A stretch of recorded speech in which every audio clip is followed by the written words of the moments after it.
Chic West Podcast is heart-opening dialogues for self-identified women on a Chic West, a movement moving forward, striving to live aware, bold, and whole. Welcome. Welcome to season 4 of I cannot believe that we are kickstarting another season here at Chic West Podcast with more stamina and endurance than ever before. Woohoo! I'm your host, Estelle Thompson. What a time to be alive. Our hearts relentlessly attack with more turmoil, heaviness, and crisis. I've always believed that anti-racist work is soul work. And lately, I've been more than ever committed in unearthing some of my own unconscious biases and dismantling racism.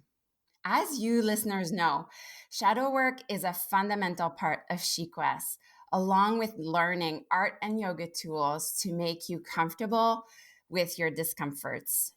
Therefore, this month, we explore and dive deep in the magic of Black women's stories and spirituality. I wanted this series of podcasts to be a flashlight into the invisible My She stories and amplify their voices and listen to their important wisdom.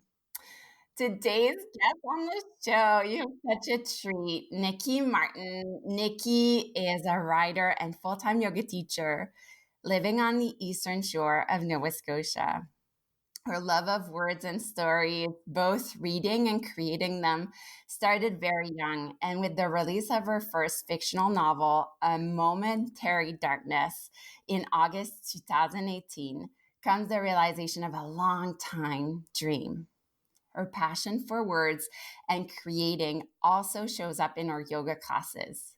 Through her own life experience and through teaching, she has come to believe wholeheartedly in the practice of yoga as one that can offer space to heal, find strength, build new habits, and that always provides an opportunity to take much needed time for ourselves.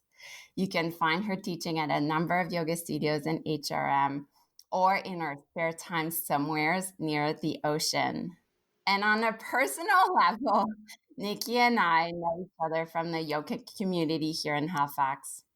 Looking way back at the first Chic West summer school, she was the first I asked to be featured on Chic West so she could fill us in on her writing practice, and she did it with passion and gusto. Thank you, Nikki, for being here. Hi. Hi. I'm smiling ear to ear. I'm very happy to be here. Thank you so much for your presence. So, because being on the Chic West is striving to live aware, bold, and whole, I start all my podcasts with asking my guests, what makes you feel alive today? Today, especially, that sense of being alive is deeply connected to a sense of being honest and aware, not just of ourselves or myself personally, but, of what's going on in the world. I think now more than ever is a time for, brave honesty. And, this sense of listening, of hearing, of seeing, of taking ownership of how we choose to step into the world and what the world actually needs us to be. Because for the world to be better and to change and to move forwards, we have to be brave enough to step into our destinies. And I feel like now more than ever in my life, I feel like I have the confidence and self-awareness and practice behind me to start to step into some of the things that I have been meant to. And that's what really lights me up. Hashtag amazing. Like people usually say, coffee makes me feel alive. Well, I'll add that to the list for sure. Oh, amazing. So, I just love you so much. Before we dive deep in your story and how soul work is anti-racist work, just tell us about yourself, how, at Chic West, we call it your evolving she story. Tell us a bit about like your cultural upbringing, like who you are personally and professionally. I know it's a bit loaded, but Yeah. I'd love to know, because I've been reading your posts lately, and I'm just so enthralled, and I just want to know more. So give us more. Yeah. I mean, so I grew up in Brampton, Ontario, actually. I grew up in the suburbs. Yeah. I grew up in an amazing family, and sort of a family of pioneers in a lot of ways. My mom married a Black man in 1969. She was an activist, and they were very active in community. And I just grew up in this house that didn't believe in judging people differently based on anything. You were here in the world to fight for justice and the care of others. But in many ways, then there was a lot of things about the world that I wasn't prepared for, because I lived in such a loving, sheltered, safe home in some cases. We were a pioneer family in the sense that out of all the people I knew at school, I was the first one whose parents were separated and then divorced. I had no other friends who had gone through that at the time when I did. I think I was in grade 5. And quite young into my teens, I became heavily involved in drugs and alcohol. So I had a lot of things in my life, before the age I was 20, that really challenged me to look at the darkest and most broken parts of myself. And I think that's kind of what set me on the story of, where I am now is, I had to face a lot of darkness and struggle inside myself mostly. I never really had time when I was young to rage at the world, because I was constantly in turmoil inside myself. I fought very hard in some ways to have an ordinary life, all while dreaming of this extraordinary life that I was sure was meant to be mine. And yet it just seems so far out of reach all of the time. And probably about 19, 20 years ago, I did go to university. I did deal with, being a drug addict when I was in my early 20s. Pausing this ever expanding conversation to let you know that I've heard you loud and clear. Not everyone likes subscriptions and be tied up in memberships, and I totally get that. This month, you are finally able to partake in single-handed programs and workshops originally only available through the Art and Yoga channel access. Finally, pick and choose the offering that's right for you. Make a one-time investment and access online for 2 months at a time. Visit EstelleThompson.com. That's ESTELLETHOMSON.com to check my a la carte art and yoga offerings and begin your journey into the ever-evolving creative and yogic lifestyle you've always wanted. You're welcome. Now back to our chat. A couple years after that, I moved out to the East Coast and, started a life here that was a little simpler, a little more spacious, and moved my way year by year closer to, a spiritual life. It kept calling and pulling at me. And I avoided it out of fear for a very long time, because I think I understood there was something very big waiting for me on the other side of that one decision to be open. And, when I was in my early 30s, I lost my father to cancer. I was fortunate enough to be with him when that happened. And, I've spoke very openly about the fact that that was just this most heartbreaking time in my life, but it was also a time that forced me to face that there was more to the world than the surface. And that I would indeed at some point, like everyone, run out of time. And, was I going to continue to waste it and throw it away just because I was afraid of what might be a great and extraordinary life? Or was I going to finally start doing the hard and difficult work of becoming better so that I deserved it? I woke up many days and just thought, you owe the world and yourself and the people who are no longer here the hard and difficult work of being better and of looking for the extraordinary. And that's what I began to do. And I began to pursue dreams like writing that I had long put away. And I discovered yoga and, stumbled on this deep sense of purpose and destiny. And, the last 8, 9 years have been mostly that. I didn't know you grew up in Ontario. And Yeah.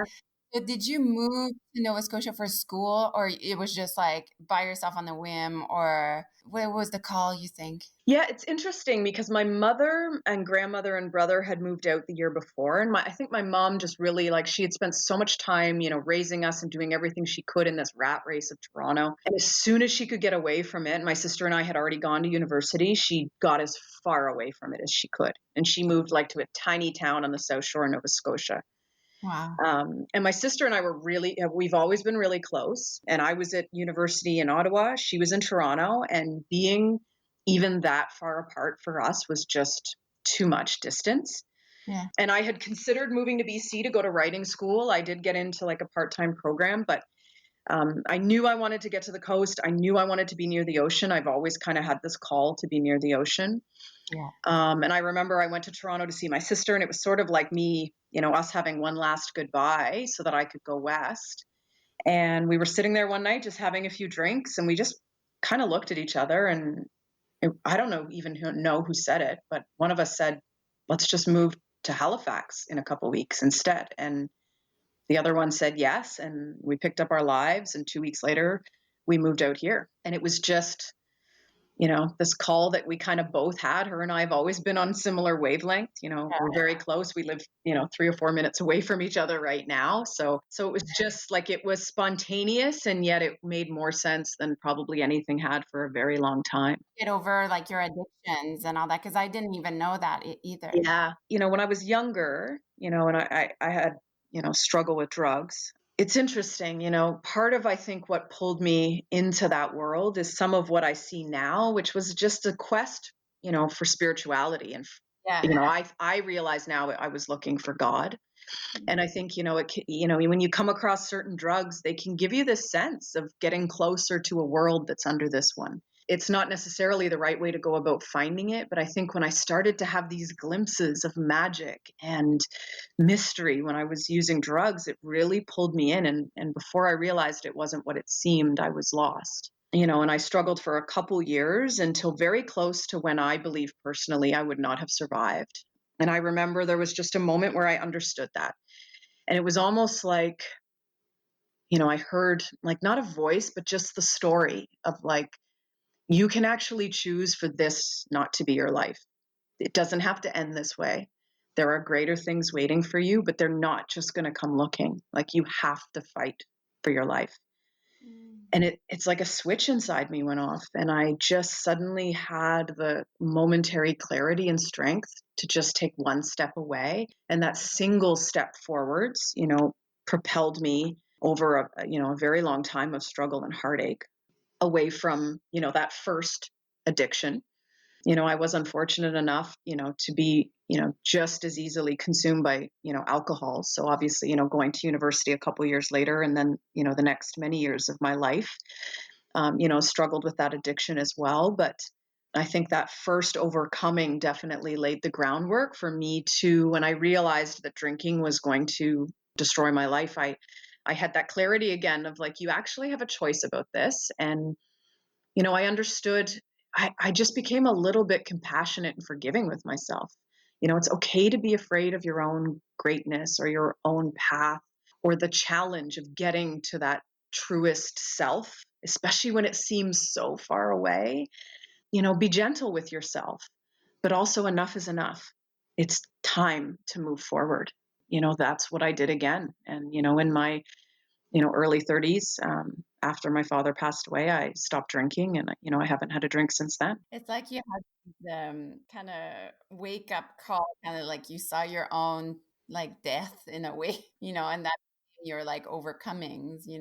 Yeah, I really connect with that. There was a sense of understanding, that I was choosing a path.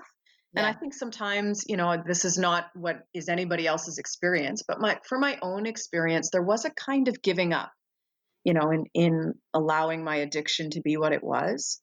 And I don't think that's true for everybody, but for me, it was. I definitely was avoiding the necessary hard work of doing what I was meant to do with my life. And yet, ironically, all of that happened is why I'm doing what I'm doing with my life. So it also needed to unfold exactly that way as well. You have to write a book about that. I know. One of these days, everyone keeps saying that.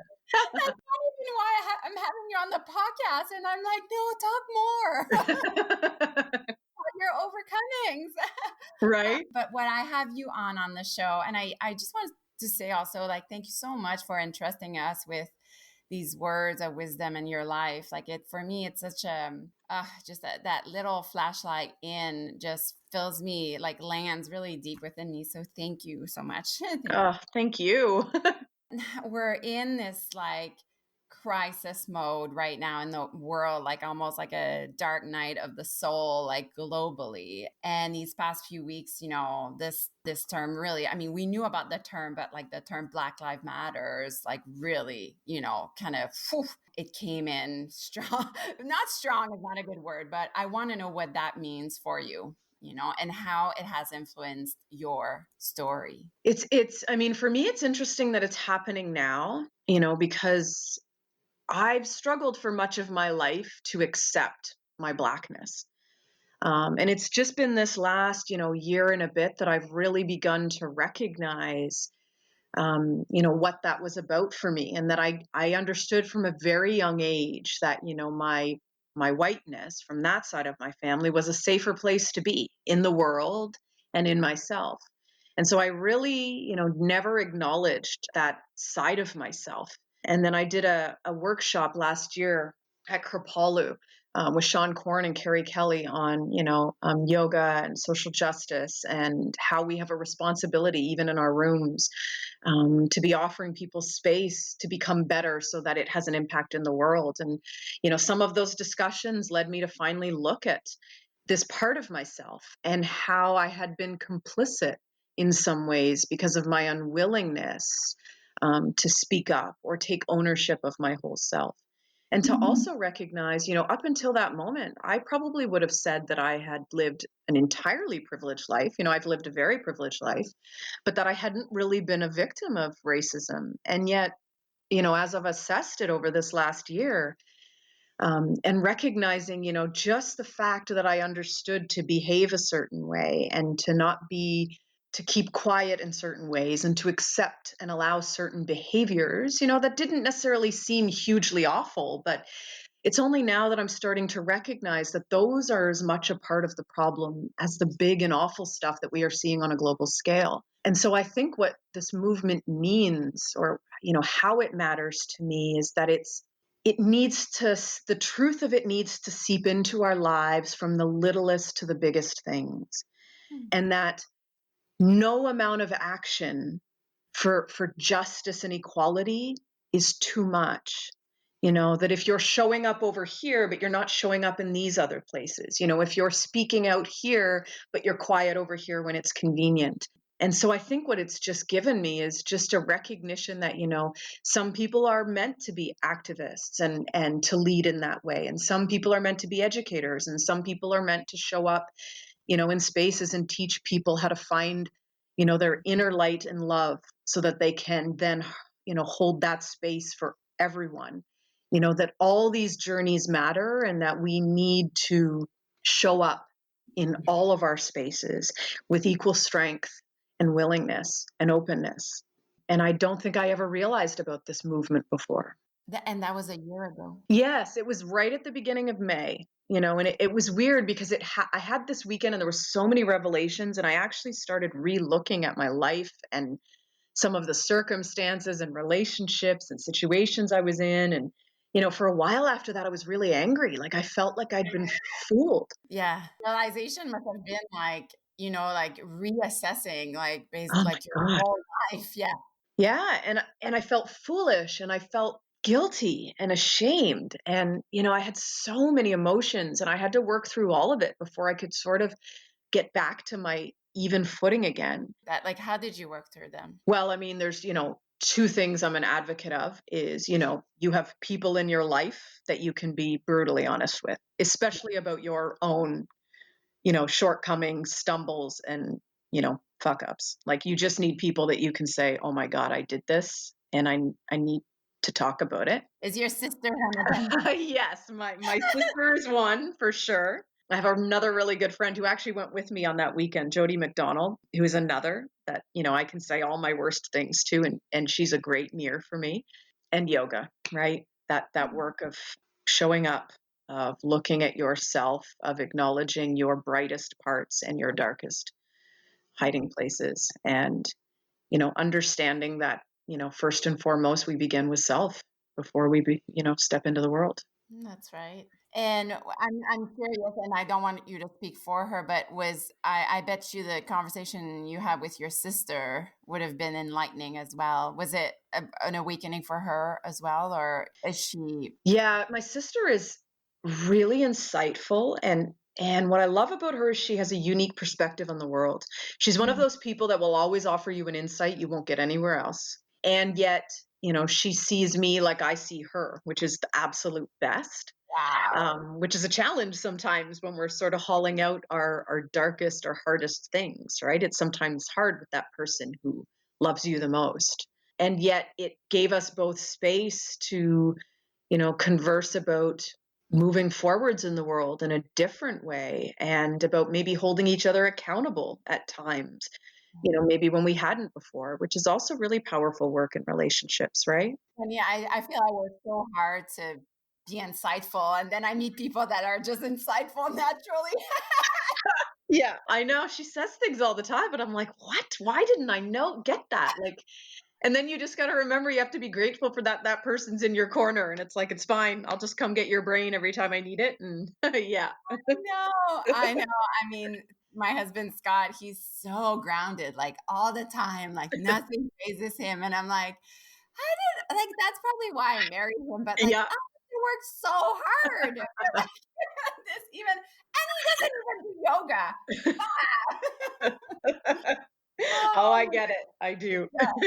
I know you do. And I love you. You've talked a little bit about your father, but and about just your overcomings and I am really curious about this. My for the past month, I've been really waking up to the fact that my own what I have to unearth about being white and unlearning racism, it's like it's grief work. And I don't know. I don't want to just blurt that out because I'm just at the beginning of really making these connections, but do you believe grief as something to do with unlearning what we learned about racism? And I think we're of the same generation, like we're in our 30s, and I like it. Yeah, I really do. I think sometimes grief, like many things, actually, just like the word racism, actually, is one of those things that we sort of put on one set of things. We think grief is only for this. And we forget that grief and that deep mourning comes for all kinds of letting go, especially of the self we didn't really fully know, right? So there is this, we absolutely have to admit in this work that something has to be relinquished and let go of. And there needs to be permission for a grieving of that.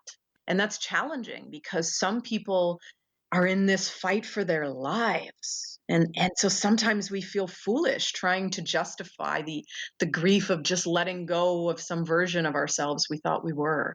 And I think it's part of the work is that we have to hold space for all of the human experiences right now, no matter how big and how small. I'm super proud to have partnered with Hip Bee, a Canadian skincare company, in offering you 30% off all their products. I've been using Hip Bee Groovy Glow, Pore Hustler, and Jomo Mask, and I've completely fell in love with this not only natural clean, but sulfate-free, alcohol-free, and did I say Canadian product? Hip Bee's mission is to simplify your skincare routine and bring practical, effective solutions to your moody skin. Their belief is that feeling beautiful in your own skin is a right, not a privilege. Hip Bee is offering Chic West podcast listener 30% off with the coupon ChicWest30. Go to www.hipbees, that's HIPBEES.com, and claim your 30% off any product in their shop today. That's ChicWest30, SHEQUEST 30, I'm really excited to bring this mindful and sustainable plant-based skincare in the Chic West family. Enjoy glowing skin. Bye. And not all of them need the platform of being given a voice right now in the world. There is a space right now for one very big thing to be shouted, but it doesn't mean that when we sit with ourselves, we can't acknowledge that these other things are present. And I think grieving them is a very important part of being able to be the next whole version of yourself. I obviously I've done a lot of reflecting and just thinking and journaling and all that stuff. And like I started making these links because as you know, like I call myself a grief activist. Yeah. And when I tell people like everybody grieves, there's no, we're all grieving. And grief work is soul work. And I met with so much defense. People have this just like narrow view of grief. You can only be Yeah. grieving if you've like lost a loved one. And I'm there shouting. I'm like, no, but grief is so wide. Like you're grieving if you don't love like your body parts. Like you're grieving sometimes for like the soul of the world. Like you're grieving. Like there's all these like doorways that open us to grief, really. And it sounds really silly, but like I had never made that connection with my unlearned, like being like, we're all racist, and Yeah. like everybody being so, like, I feel even emotional, like talking about it, like so defensive about like, no, I'm not a racist, but it's like, wait a minute. Like, yes, like we're all racist. Do you know where I'm coming from? Like and Yeah. I had never made that connection. And Nikki, I literally like I woke up in the middle of the night. I was like, oh, it's the same freaking thing. Like, and the other thing that made me think that, and you can stop me at any point, but it was because I was reading all these articles about these Black women just saying how tired and exhausted they were, about like just talking about their experience. And I was like, that's how I feel with grief. Yeah. Like, and not to say like our experience are the same, not that way, but like in a way where like I feel I'm repeating myself, Yeah. all the time. And I was like, and it's from there that I was like, holy shit. It's like this, I had just never made that connection. And so that's why like all my interviews I'm having now, it's like, have you, and you had, in your answer, basically you were saying, yeah, grief has something to do with unlearning racism, like for sure. Well, and that pattern we have, we're so afraid of grief in some cases, of experiencing it, that we hold on even tighter to the story of who we are. That's right. And so it's why it's so hard sometimes to have these conversations, or for us to move on and to face, who and what we are. And as you know, some of what makes it a little easier is just the practicing of it. However messily that comes out, right? It's just the over and over again until you start to get it right, until it starts to stick. And so you say that, and I'm like, oh my God, anti-racism is a muscle. Yes. Like I would say always, like in my workshops, transition workshops, all this stuff, I was like, gratitude is a muscle, grief is a muscle. And fuck, now I just like last week I was like, oh, anti-racism is a muscle because like, and you said it so eloquently, we feel so ill-equipped when it comes to grief. How many times have we heard like, I don't know what to say, to somebody who's grieving, and it's like the same, do you feel it's like the same conversation, but like around racism, Yeah. I don't want to say something wrong, blah, blah, blah. So we say nothing or just like silence. And it's just so wild. And I feel I'm so like we all are, in training, but to kind of revert back to our conversation, like how do you think like white women can help? Well, I think, a big part of it is that same work on ourselves, right? So, the practice of being uncomfortable, which, we do beautifully in yoga, it's what we practice, most of the time, is how to be uncomfortable and how to move through it or be with ourselves in it. So I think it's undertaking those practices on yourself. Yeah. It's the reading and the educating and the willingness to continue to show up, to be curious, and to do enough of the work on your own so that when you do move into spaces and then we interact with each other, we've laid a groundwork so that not everybody is starting at square one together. And I think, I by no means have the experience of some of these Black women and their, platforms and feeling like they're educating people from, the beginning, day after day after day. But I think some of it is, doing that work yourself, like taking charge of your own evolution and your own self betterment and your own self study so that you come to the world better, not perfect, but just better. And so what you have to offer is from a place of progress already, of practice, of understanding. And when the discomfort arises, you're in a moment now of evolution and growth with someone else, which is a relationship rather than them having to offer you something, which is a very different kind of relationship, right? Instead of together rising, there is someone having to pull you up, which is energetically exhausting for some of these, people doing this very hard work, I think. This is so good, Nikki. I want to share with you something. I'm so inspired by how angry Black women are and how they are so, that's something for me. Like, I'm so inspired because, like, I'm so afraid to be angry in public, or like anger is so shamed, right? Yeah. And I just love like they're so angry and there's so much rage, and for me, like, that's so alive, and I'm just in complete awe of that. I wonder if you've picked up on that, or is just my lens of. Oh, definitely. And I think they're entitled to it. I Yes. notice my own racial biases and prejudices that are, society based show up when, why do they women have to be so angry? And then I'm like, this is curious, right? Someone's taught me this. And the labels and the languaging that shows up even as me, in me as a woman of color. And so it gives me perspective on the work even I have to do to release some of what's been learned in me for many years. And, I had this amazing yoga teacher, still a dear friend, Leslie Bishop. And I remember, because anger is something that I struggle with. And I remember I assisted her on a teacher training. And there was one day where she said, every emotion has a wisdom quality. And the wisdom quality of anger is diamond like clarity.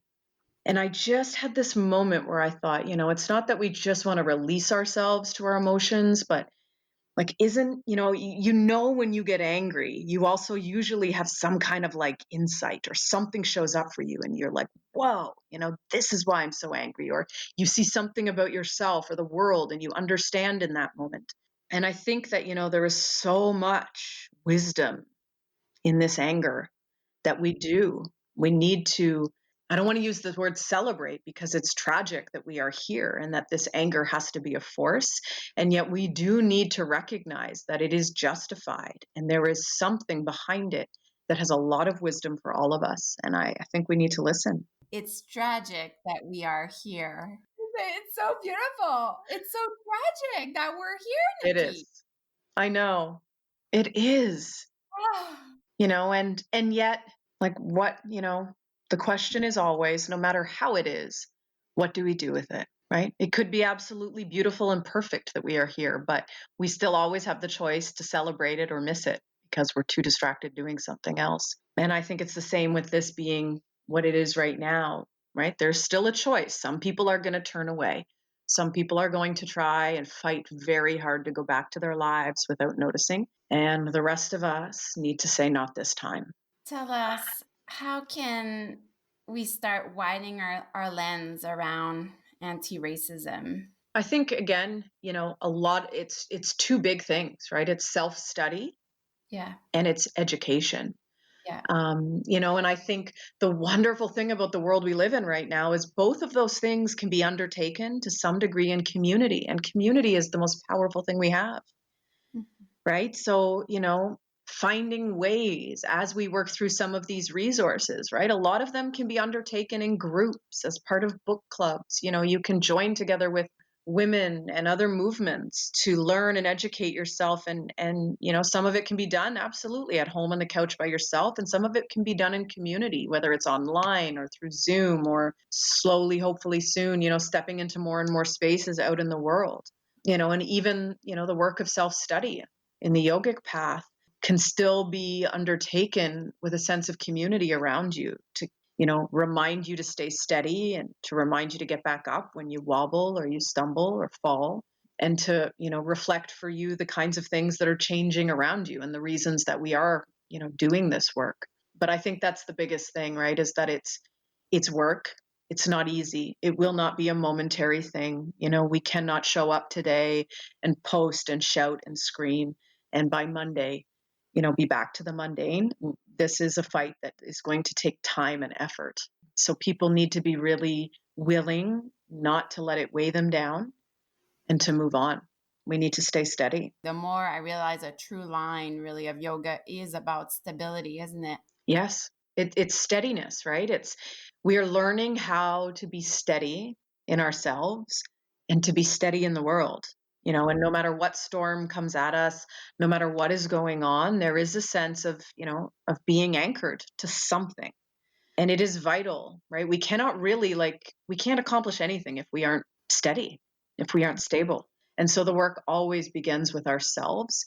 And that is not like a singular and selfish thing, but it is an important thing, right? We build that groundwork, that foundation, and then we can show up in the world and be steady. We can be less reactionary, which we've all seen, helps us have better conversations. When we disagree with somebody, we can stay and we can breathe, and we can hear and listen and compromise and converse and get somewhere.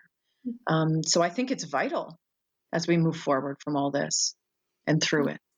I'm curious, do you have favorite personal tools for self-growth? Tell us a typical day for Nikki, your soul ritual. And this is a big important section in the podcast where I personally get so inspired to know other people's sadhana, what that look like, in terms of your lifestyle. Yeah. Well, right now, I have, 2 daily yogic practices.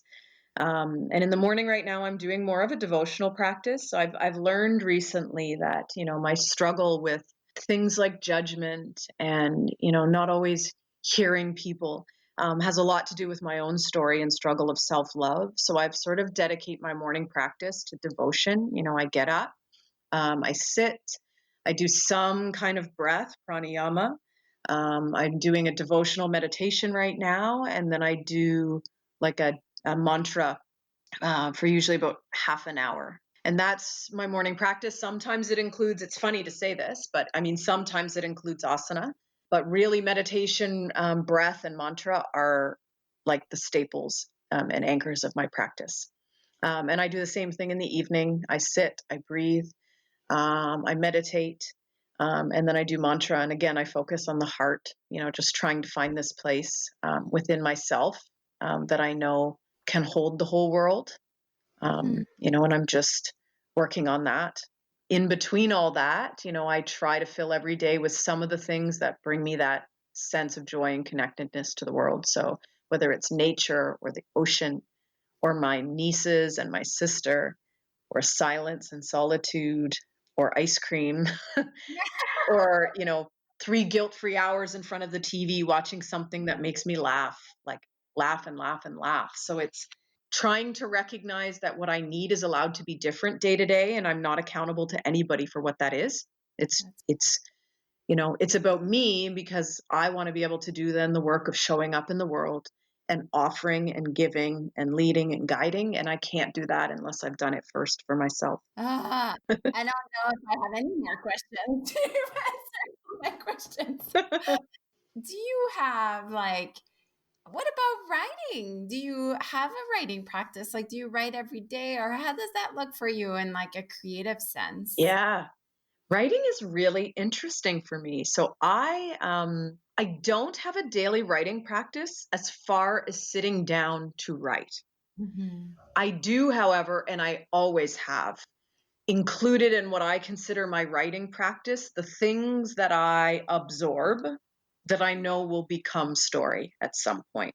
And for me, that can be anything from like details in a room, like if the light is catching a plant a certain way, or if there's a sound and a hum in the room that makes me feel a certain thing in a moment, a color I spot out of the corner of my eye that gives me a memory or a feeling, or even some of the work I do playing with my own, trying to figure myself out and think about myself or think about someone I know and what their motivation might have been for something. So, all of that for me, I consider writing. It's my brain loves to take details and file them in places and keep them for later. But I can go months and months without ever actually sitting down to turn that into anything. I spend probably, 3 times as much time doing that and filling my cup and playing with my creative brain and poking and prodding at things. And, I write a lot of stories in my head that I watch like little movies and then I let them go and I might never remember them again. I've always believed not every story is meant to be written down. I try to trust my instincts. And then every once in a while, the story kind of catches hold and I feel it go from my brain straight into the center of my heart. And I know that's the one I'll write. And it's almost always like that. The next question, Nikki, are like quick answers. Are you ready? Yes. Do you have a favorite mantra? Yes. Be bold, be brave. Ah! How about a favorite flower? The lotus. Oh, yeah. You know what? Nobody has ever said the lotus on the podcast. What? Yeah. Since I was a kid, when I found out what it symbolized, I knew that was my flower. How about a favorite book you've read about anti-racism? Yes, White Fragility. Robin Yeah. DiAngelo. Yeah. Cool. How about a favorite? Do you listen to podcasts? I do. Which one are your favorites? Definitely one of my favorites is Citizen Well. Okay. What's it about? It's a social justice podcast, but it brings in a lot of like wellness. So you get a lot of yoga teachers, a lot of people in the, people who overlap those two worlds. So you get a lot of spirituality, but also a lot of truth and justice. And I find it very powerful and it's held me accountable a lot of times. And I like that. I have to check it out. I Yeah, you never. would love it. Absolutely love it. I think I know the answer to the next question, but yoga or running? Yoga. A book or Kindle? Book. And maybe ice cream, but what's a favorite treat? Yeah, definitely ice cream.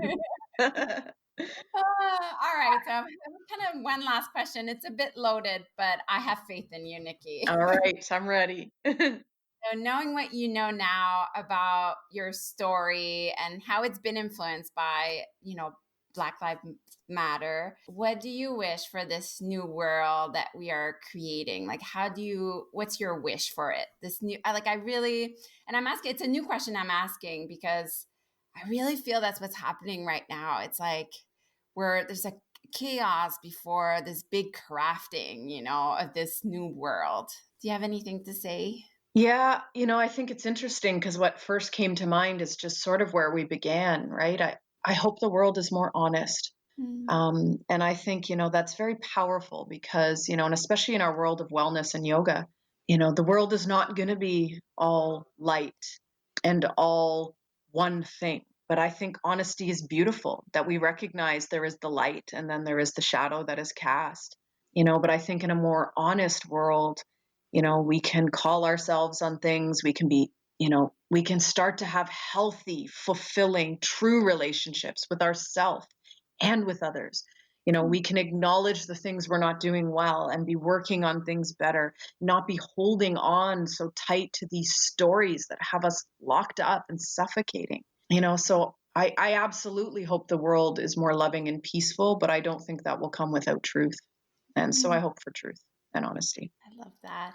Nikki, you're a gift to the world. You really are. Where can we find you and how can we support you? Yeah, so I share a lot like of words and thoughts on Instagram. My handle there is Nikki NIKKI _possibilities.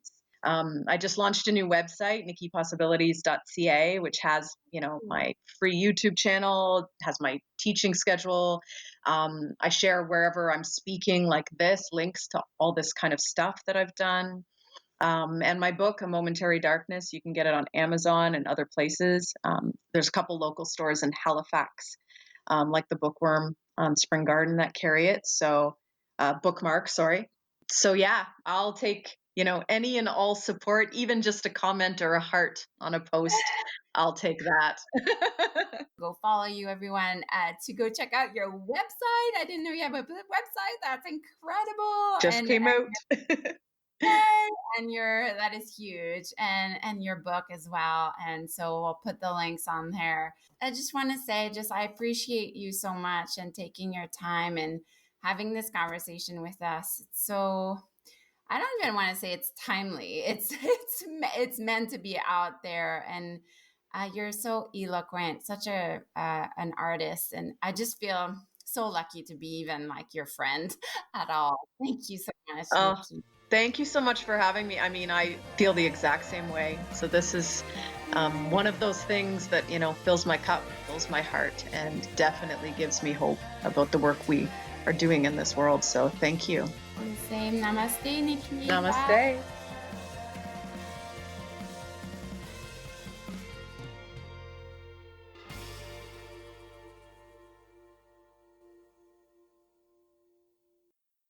This podcast was produced by Tosh Taylor of the Podcast Hub Productions. Find her online at podcasthub.ca.